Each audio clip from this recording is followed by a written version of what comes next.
नमस्कार, मी भूषण लिमये, आर्थिक सल्लागार आणि चार्टर्ड अकाउंटंट. आज आपल्या ऑफिसला आमचे क्लायंट अरुण बोरकर आलेले आहेत. सुपर सिनियर सिटीजन, म्हणजे 80च्या वर त्यांचं वय आहे, पण भरपूर फिट आहेत ते.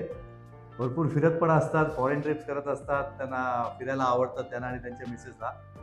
तर 10 वर्षापूर्वी आपण इन्कम टॅक्सचं काम सुरू केलं.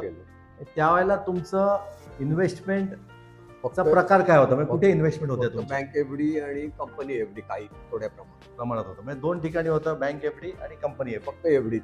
त्याच्या व्यतिरिक्त कुठेच नव्हतं. मग याचं कारण काय की तुम्ही फक्त बँक एफडीत इन्व्हेस्ट करायचं? आणि सेफ्टीच्या दृष्टीने बँकमध्ये थोडं ठेवलं आणि जरा इंटरेस्ट जास्त मिळायचं म्हणून काही कंपन्यांमध्ये ठेवलं. पण याच्या व्यतिरिक्त कुठे इन्व्हेस्टमेंट करतात? कुठेही तुम्हाला केलं नाही, म्हणजे तुम्हाला माहित नव्हतं का तुम्ही केलंच नाही?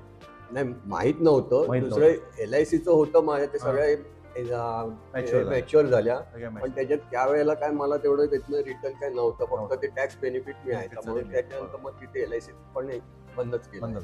आता आमच्याकडे तुमची फाईल आल्यानंतर आपण हळूहळू थोडं चेंजेस केला आणि त्यावेळेला माझ्या मते जेव्हा तुम्ही इन्कम टॅक्स साठी भरायला आला, तुमचा टॅक्स पण भरपूर जायचा. मला टॅक्स भरपूर टॅक्स जायचा तुमचा, आईंचा आणि मला वाटतं मिसेसचा, अशा 3 फाईली होत्या.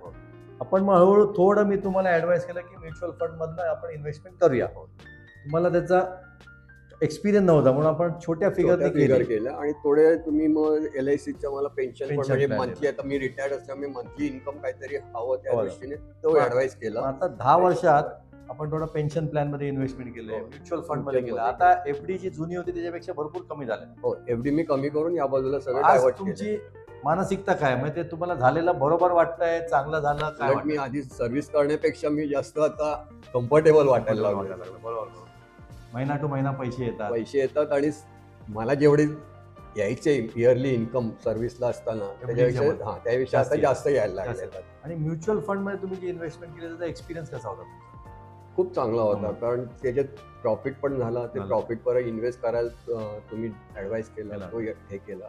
त्यामुळे जी फंड्स जे होते ते ग्रो झाले. त्यामुळे मला एक आपण थोडे चेंजेस केले. सगळे एफडी जे होते ते थोडे आपण म्युच्युअल फंडला, थोडं LICचा जो पेन्शन प्लॅन आहे, सो दोन्ही जे आपण इन्व्हेस्टमेंट केले त्याच्यात तुम्ही खुश आहात म्हणजे? हो.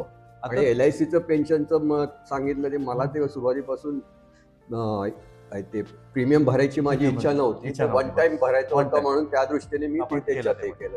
आणि आता ते लाईफ लॉंग आहे. आता त्यावेळेला जे केलं होतं त्याच्यानंतर 1.5-2% व्याज कमी झाले बँकेमध्ये, तो व्याज आपलं सेम राहिलेला आहे. म्हणजे तुम्ही तुमचा जो एक्सपिरियन्स आहे, तर दुसरे जे सिनियर सिटीजनचा व्हिडिओ बघतील त्यांना तुम्ही काही सजेस्ट करू शकता का, काय तुमच्या एक्सपिरियन्सवरनं? नाही, माझ्या एक्सपिरियन्सवरनं मी आधी माझ्या मुलींना हे केलं, सांगितलं मला काय एक्सपिरियन्स आला. त्यांना हळूहळू तुमच्याकडे आता मला सांगायला आवडेल की बोरकर साहेबांनी त्यांच्या 3 मुली, 3 जावई सगळे आता आमचे क्लायंट आहेत. म्हणजे त्यांचा income tax return, mutual fund सगळंच आपल्याकडे आहे. म्हणजे शिवाय त्यानंतर माझे फ्रेंड्स, माझ्या मिसेसचे फ्रेंड्स वगैरे, ते आपण विचारायला आले आम्हाला, तुम्ही काय करता, कोणाकडे हे करता. त्यामुळे मी यांचं नाव सांगितलं आणि ते पण आता हळूहळू यांच्याकडे यायला लागलेलं आहे. त्यामुळे माझा एक्सपिरियन्स चांगला आहे, अनुभव चांगला आलेला आहे. तर माझ्या मते यांचा ॲडवाईस मला खूपच फायदेशीर ठरला आहे. थँक्यू. तुमचं जी खूप लोकांचे कसं असतं ना, एफडीच्या व्यतिरिक्त ते विचारच करत नाहीत, तर तुमचं थोडं सजेशन असेल की थोडं म्युच्युअल फंड सुरुवात करायला पाहिजे. आणि आता इव्हन माझ्या आईचं LICचं पण भूषण सरांनी सांगितलं, ॲट द एज ऑफ 95 आपण हे केलं होतं, LIC काढली होती. त्याचं पण मंथली इन्कम मध्ये आईचं सगळं आजारपणात हे सगळं बरंच कामी आले. ते त्याचा ॲडवाइस मला एवढा हे झाला, कारण कुठेही मला अडचण आली नाही कुठल्याही याच्यात. मेन मला जे काय म्हणतो, 10 वर्षात जे आनंद काय झाला की तुमचं इन्कम कमी नाही झालं, वाढलं. इन्कम वाढलं आणि टॅक्स कमी झालं. इन्कम पण वाढलं, टॅक्स पण कमी झाला आणि टाइम टू टाइम, म्हणजे जे LICचं पेन्शन येतं 1 तारीख ते 1 तारीख, कुठे ठराविक वेळेला येतं, कोणाला कुठे जावं लागेल. आणि यांच्या आताच्या मला इन्कम जे येतं त्यामुळे मी आता हल्ली बऱ्याच टूर्स करायला लागलोय. बराच फायदा झाला मला. ते थँक्यू की या व्हिडिओच्या मार्फत फक्त हेच एक संदेश द्यायचा आम्हाला की सगळेच पैसे एफडी मध्ये ठेवायच्या ऐवजी थोडा म्युच्युअल फंडचा सहारा घ्यायला पाहिजे आपल्याला, कारण त्याच्यामध्ये टॅक्स पण कमी लागतो आणि रिटर्न्स पण चांगले आहेत. मी असं कधीच कोणाला ॲडवाइस करणार नाही सगळे एफडी काढा आणि म्युच्युअल फंडला करा, पण ठराविक एक, आज जर का तुमची एक 10 लाख एफडीत असतील तर एक 2 लाख म्युच्युअल फंडला इन्व्हेस्टमेंट करून तुम्ही थोडा एक्सपिरियन्स घ्या. तुम्हाला एक्सपिरियन्स चांगला येईल त्याच्यानंतर हळूहळू तुम्ही वाढवू शकता. आणि दुसरं म्युच्युअल फंडामुळे काय झालंय, मला कधी जर अडचण आली तर सांगितल्या 2 दिवसात मला ते पैसे म्युच्युअल फंडाच्या अकाउंटला क्रेडिट व्हायला लागले. त्यामुळे लिक्विडिटी ते पण पण फायदेशीर होतं. लिक्विडिटी म्हणजे. म्युच्युअल एफडीला काय होतं, मोडावे मोडावे लागतात पैसे, लागतात आणि हो. बँकेत जावं लागतं आपल्याला. इकडे घरनं ते जरी फक्त पाहिजे तेवढेच आपण पाहिजे. विड्रॉ करू withdraw शकतो आणि हे होतं. तो पण हे जरा फायदेशीर आहे. बोरकरांचं कसं आहे, त्यांचं पुण्याला पण घर आहे, मुंबईत पण घर आहे, कधी कधी पुण्याला असतात ते. इकडे पैसे लागले तरी फोन येतो त्यांचा की "यार, मला एक 1.25 लाख पाहिजे, आम्हाला इकडे केसरीमध्ये भरायचे आहेत." एक OTP घेतो, पैसे जमा, केसरीमध्ये टूर बुक त्यांची माहिती. त्यामुळे सगळं सोयीस्कर झालेलं खूप कन्व्हिनियंट आहे ते. थँक्यू.